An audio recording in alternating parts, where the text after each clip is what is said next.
Break के बाद खुशामदीद कहते हैं आपको बाखबर सवेरा में। और जाने से पहले, ब्रेक पे जाने से पहले हम बात कर रहे थे सिक्योरिटी गार्ड्स के हवाले से, जो कि बहुत मेरे ख्याल में एक ऐसा मामला है जिसके ऊपर सबको तवज्जो देने की ज़रूरत है।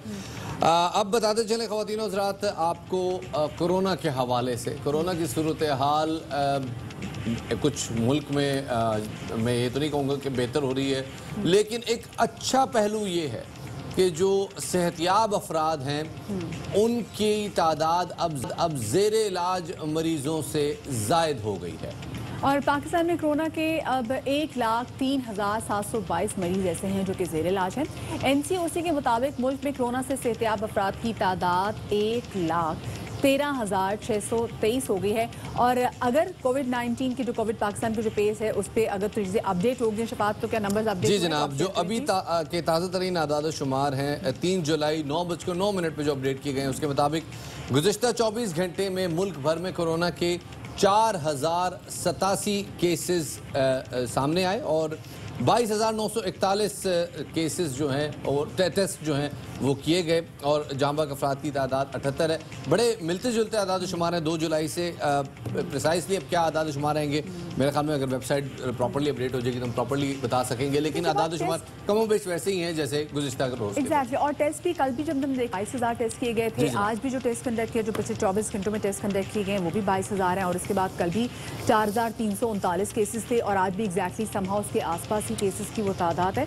सो जैसे जैसे जो अपडेट्स आते रहेंगे आप एवा न्यूज़ पे भी देखते रहेंगे।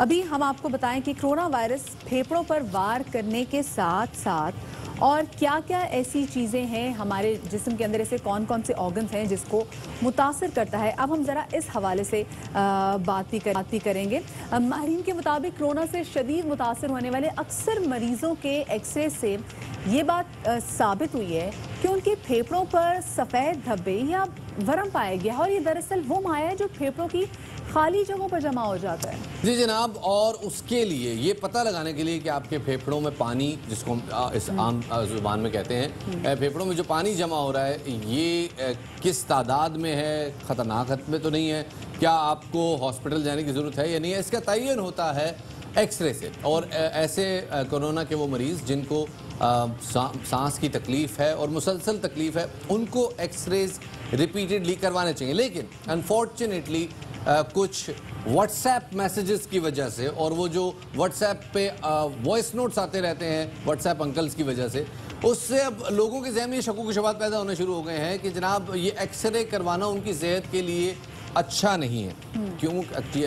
हम तो इस बारे में कमेंट नहीं कर सकते। इस हवाले से बात करने के लिए हमारे साथ मौजूद है senior radiologist Hyderabad medical complex जनाब प्रोफेसर डॉक्टर मोहम्मद नवाज साहब।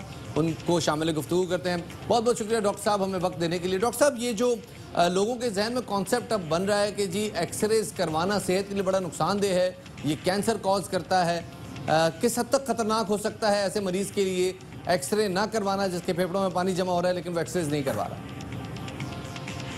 बिस्मिल्लाहिर्रहमानिर्रहीम, अस्सलाम वालेकुम।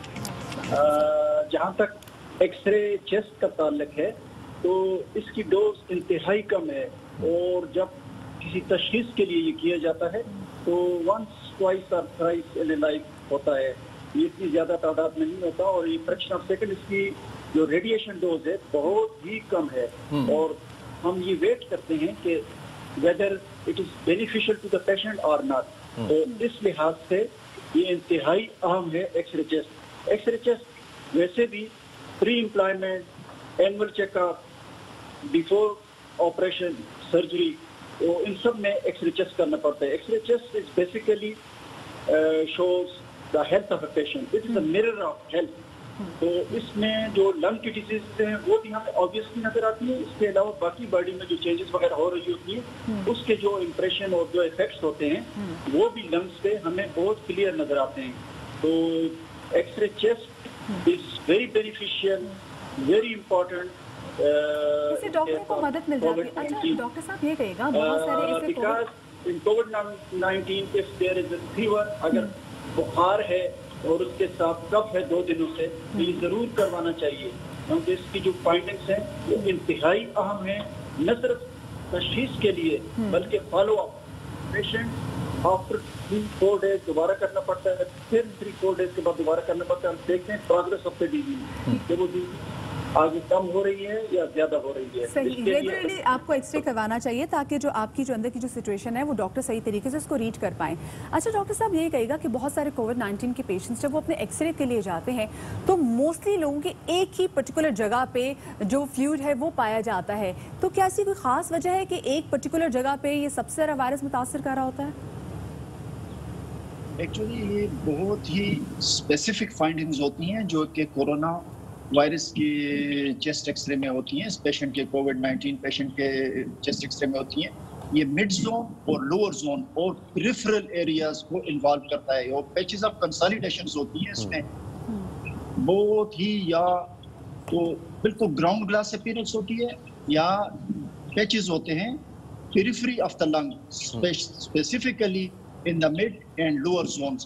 तो जब भी ऐसी पिक्चर हमारे सामने आती है तो हम मौजूदा हालात को देखते हुए सबसे पहली जो हमारी डायग्नोज होती है वो कोविड-19 होती है। तो इसका specific feature, specific appearance, specific site of the lung involve होता है। अच्छा डॉक्टर साहब, अब जैसे आप बता रहे हैं कि पेशेंट की हालत को देखते हुए हर 3 से 4 रोज़ में इसको रिपीट किया जाता है। डॉक्टर्स रेकमेंड करते हैं कि हर 3 से 4 दिन बाद एक चेस्ट एक्सरे रिपीट किया जाए। बहुत सारे कोरोना पेशेंट्स ऐसे हैं जो कि घर में क्वारंटीन हैं और अपने घर पे ही इलाज करवा रहे हैं और अपने डॉक्टर से ऑन फोन या ऑनलाइन कनेक्टेड हैं। अब उन पेशेंट्स को ज़रा स्पेसिफिकली एक दफ़ा फिर से बता दीजिएगा कि वो लोग जो ये समझते हैं कि ज़्यादा एक्सरे करवाने से कैंसर का खतरा बढ़ जाता है या ज़्यादा एक्सरे करवाएंगे तो उससे यरकान या जिगर मुतासर हो सकता है, इन अफवाहों में, इन चीज़ों में कितनी सदाकत है और कितना नुकसानदेह या फ़ायदेमंद हो सकता है एक्सरे रिपीट करवाना? एक्सरे जब रिपीट किया जाता है तो वो ये देखा जाता है कि इस बीमारी की हम प्रोग्रेस देख रहे हैं, वेदर इट इज इम्प्रूविंग और डिक्रीजिंग। तो इसके लिए एक्सरे फॉलोअप उसे कहते हैं, वो ज़रूरी होता है करवाना। जहाँ तक रेडिएशन डोज का ताल्लुक है तो ये इंतहाई कम होती है, इतनी ज़्यादा नहीं है और ये कराना ज़रूरी होता है इसलिए। और जो पेशेंट घरों में आइसोलेट होते हैं तो उनके लिए ये है कि डॉक्टर की हिदायत के मुताबिक अमल करें। अगर डॉक्टर से 4 डेज 5 डेज या आफ्टर 1 वीक 10 डेज वो कहता है तो कहीं पे भी एक्सरे आपका हो सकता है। और खासकर एक्सरे जो डिजिटल रेडियोग्राफी है या कंप्यूटराइज रेडियोग्राफी है, DR या CR, वहाँ से करवाएं। वहाँ एक तो एक्सरे बहुत क्लियर शार्प आते हैं और दूसरा उसकी डोज भी इंतहाई कम होती है बजाय इसके कि पुरानी एक्सरे मशीनें जिनमें के रेडिएशन इसकी रेडिएशन भी किसी भी तरीके से कोविड-19 के मरीजों के लिए नुकसानदेह नहीं है? बिल्कुल नहीं है, क्योंकि ये इसके फायदे ज्यादा हैं। आपको पता चल जाता है कि whether the lung is affected और not. If it is not तो फिर वो बाकी कंसंट्रेट करते हैं और अगर है इफेक्ट तो उसको फिर फॉलो करते हैं कि ये ज्यादा हो रही है, प्रोग्रेस हो रही है डिजीज की या ये डिजीज कम हो रही है। ये मरीजों के अपने हक में है कि अगर उनको कफ बहुत ज्यादा हो रही है, खांसी बहुत ज्यादा हो रही है तो वो जरूर अपना चेस्ट एक्सरे कराएं। सिर्फ एक बार नहीं बल्कि उसको हर 4 दिन के बाद एक्सरे दोबारा करवाएं। इससे एग्जैक्टली पता चल जाता है कि प्रॉब्लम कहाँ पर है और सर्फेस पे किस तरह ठीक की जा सकती है। बहुत शुक्रिया जी, डॉक्टर नवाज साहब हमारे साथ मौजूद थे।